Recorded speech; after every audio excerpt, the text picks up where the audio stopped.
සිල් රැකීම විනය ආරක්ෂා කර ගැනීම කියන එක ඒක ඊටාම පහසු හෝ ඊටාම සරල කාරණාවක් නෙමෙයි කාටවත්. කෙලෙස් සහිත කාටවත්. හොඳම උදාහරණයක් ගත්තොත් දැන් ඔය ඇත්තන්ට ශික්ෂාපද 5ක් තියෙනවා. ඔය ශික්ෂාපද 5න් දෙකක් හරි මේ වෙනකොට ඔබ ආරක්ෂා කරගෙන යනවා නම් ඒක ඔබේ පැත්තෙන් ගත්තාම ලොකු ජයග්‍රහණයක්ද නැද්ද? ලොකු ජයග්‍රහණයක්.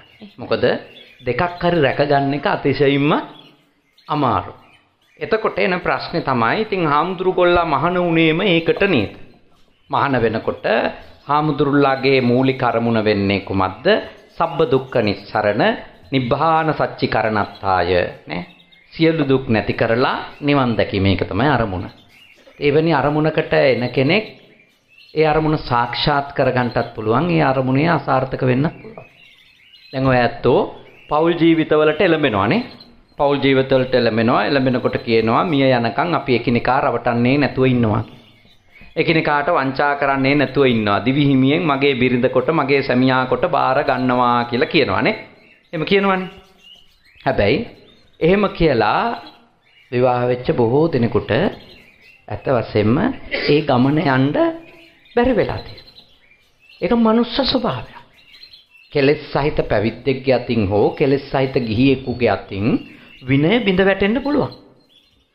සිල් කැඩෙන්න පුළුවන්. ඒක ධර්මයේ දන්න අය දන්නවා.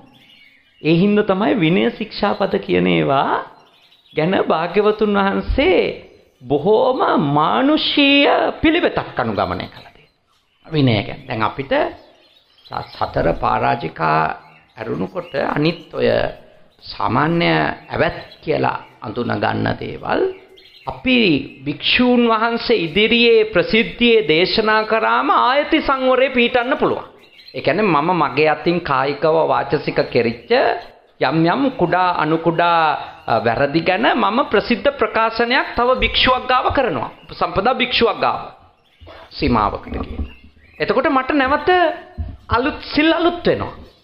ඒ මොකද හේතුව සිල් කියන જાතිය බිඳෙන්න පුළුවන් නිසා එහෙම අලුත් කරගන්න අවස්ථාවක් බුදුරජාණන් වහන්සේ දීලා තියෙනවා.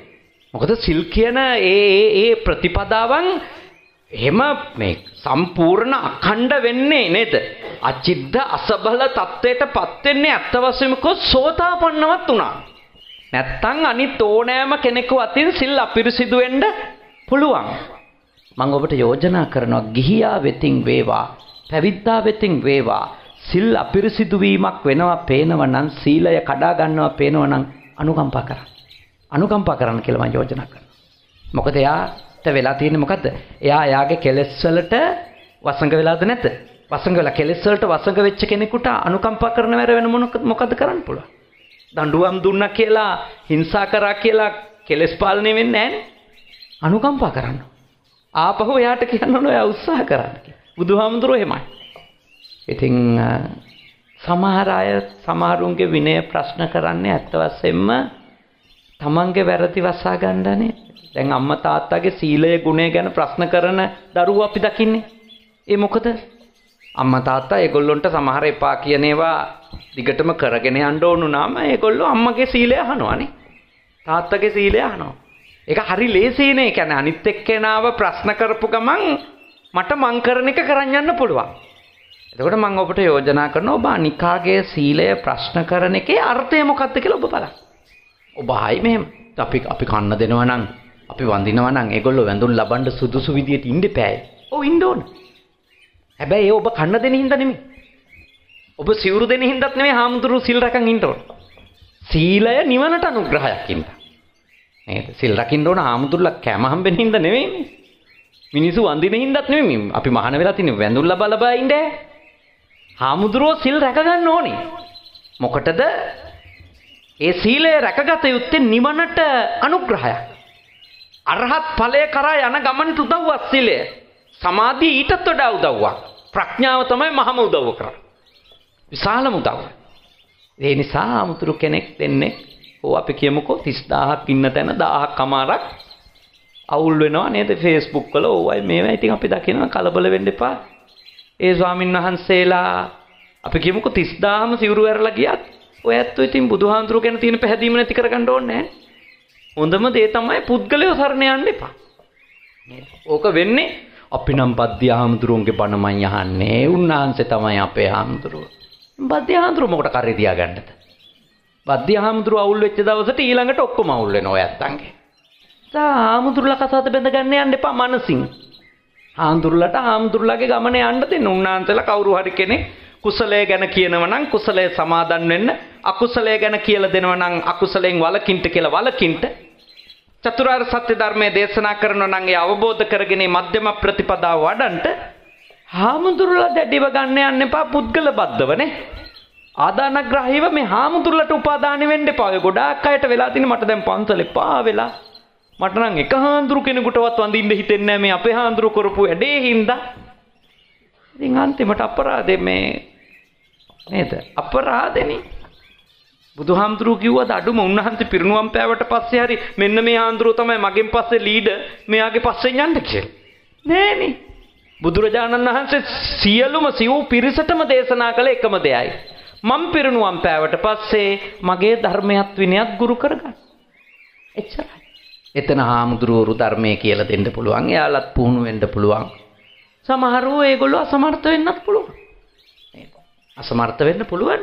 ඕන කෙනෙක් ෆේල් වෙන්න පුළුවන් වැඩේ හොඳට පටන් ගත්තා.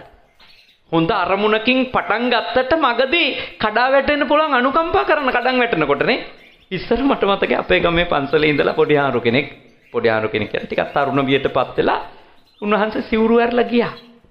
මට හරි සතුටුයි අපේ ගමේ හිටපු ආත්තම්මලා සියලා ඒ කියපු ඒවා ඒ කාලේ දැන් මට ඒක තේරෙනවා. ඒගොල්ලෝ කොච්චර උන්දලා කිව්වේ උන්වහන්සේගේ පින ඉවරයි. කර්මයක් අප්පර දීලාද කොහෙදයි. කෙලස් වලට අහු වෙලා. එහෙමයි කියලා ඉන්න අනිත් ස්වාමීන් වහන්සේට දාන ගෙනියන එක නැවතුවද? නෑ. හිතුවේ එකම දෙයයි. මේකේ හිටියා අතෑරලා ගියා මොකද පින ඉවරයි. ඇත්ත නෙන්න.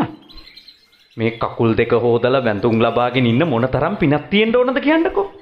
ඉතින් ඒ පින ඉවර වුණාම ගිහිල්ලා කුලී වැඩ කරනවා. බස් කොන්දොස්තර වෙනවා.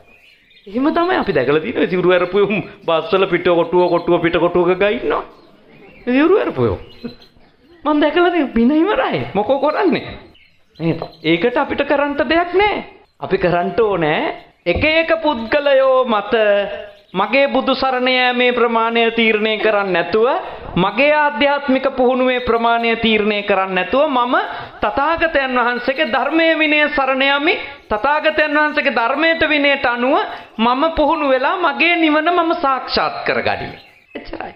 මහා සංඝයාට වන්දනා කරනකොට හොඳටම හොඳ දේ තමයි හිතාගන්න එක. කවුරු හරි තනි මට වඳිනකොට උනත් මේ নমස්කාරය මහා සංඝයාට වේවා කියලා වඳින්න. එච්චරයි. එතකොට මම දුසිල්වත්ව වැඳුම් ලැබුවොත් ඒකට මට පව් සිද්ධ වෙයි. මම සිල්වත් නම් අබමල් රේණුවක් හරි ඒ වන්දනාවට මම සුදුසු වෙයි. නේ?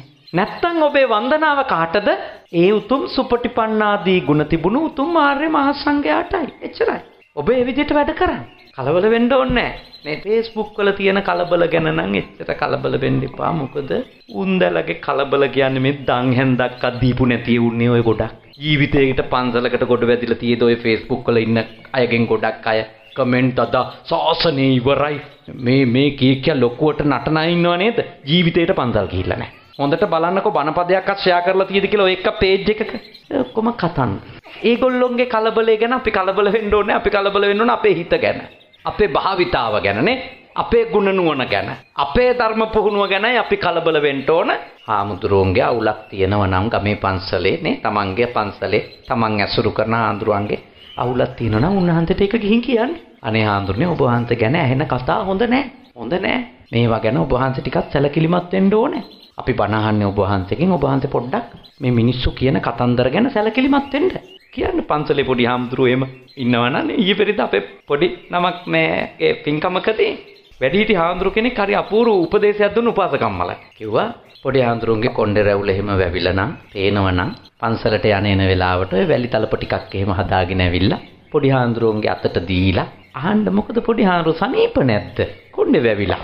හාමුදුරුවෝ කෙනෙක් සනීප නැත්තම් මෙතක කොණ්ඩේ ගහනවනේ. අසනීපයන් නම් තමයි කොණ්ඩේ රැවුල්නු ගායි. අන්න ඒ වගේ තියෙනුනේ ක්‍රම මේව විසඳ ගන්නනේ. පොඩි හාමුදුරුවෝ ගැන නරක ආරංචියක් යනවනම් ඒක මේ හන්දියේ කතා කරලා මිනිනුවන් ගැටේ හන්දියේ කතා කරා කියලා පොඩි හාරුව හැදෙන්නේ නැහැ. ඒක හැදෙන්න නම් නායක හාමුදුරුවොත් එක්ක කතා කරලානේ. පොඩි හාමුදුරුවොත් එක්ක සාකච්ඡා කරලා ආදරෙන් කරුණාවෙන් කිව්වොත් ඕක ගොඩාක් වෙනස් කරගන්න පුළුවන්.